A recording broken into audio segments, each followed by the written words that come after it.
Hi, Sophie here from Prospology. I hope you are okay. I often get asked the question, should I use my own name or should I use a company name for my freelance medical writing business? I want to give you a quick rundown of my take on this and to give you some things to be thinking about when coming up with a name. Firstly, I want to know, do you actually like your name, your own personal name? That's important because if people are going to be using that and that's going to be all over your invoices, your website, any materials, if you're using it in a byline or acknowledgement section or something, do you really want to be seeing your own name over and over again if it's something that you don't like? I do think it's important to consider that as a first line.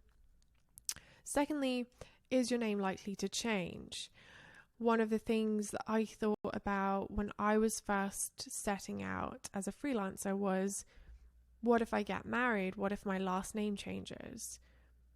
Is that going to affect my company name? Does that affect, my website URL or what's on my business cards or what's on my LinkedIn? And, what if people get familiar with that name and then that name changes and I kind of lose all of my branding and my reputation?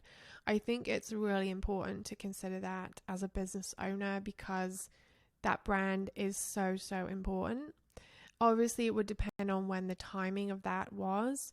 If you'd already established yourself and you had really strong relationships, it's less likely to have an impact, but it would require a lot of administration and explanation and, worth keeping in mind.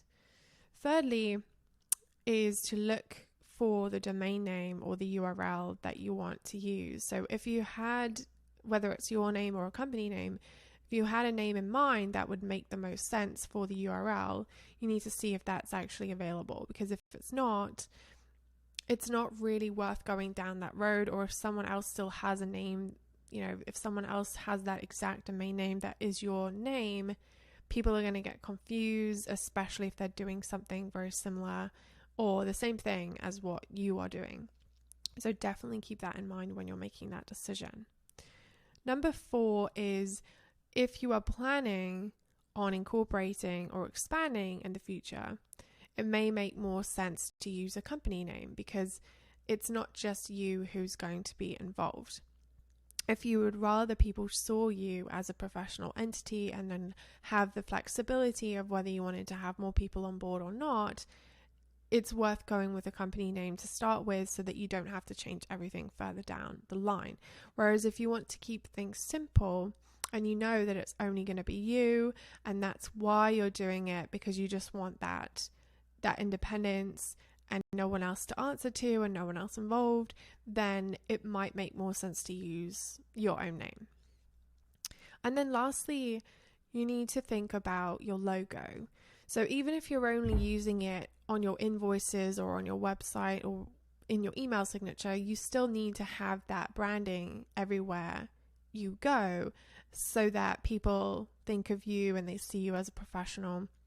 And so think about your name or the company name that you have in mind and what that would actually look like in a logo, because visually it needs to be clean, it needs to be clear, it needs to look good, it needs to represent you as a brand. So these are the 5 things that I would suggest you consider when you are starting your freelancing business. If you want to run any names by me, if you need some more support in figuring out what to name your business or you don't know where to start, then do reach out and I'd be happy to have a chat with you about it all.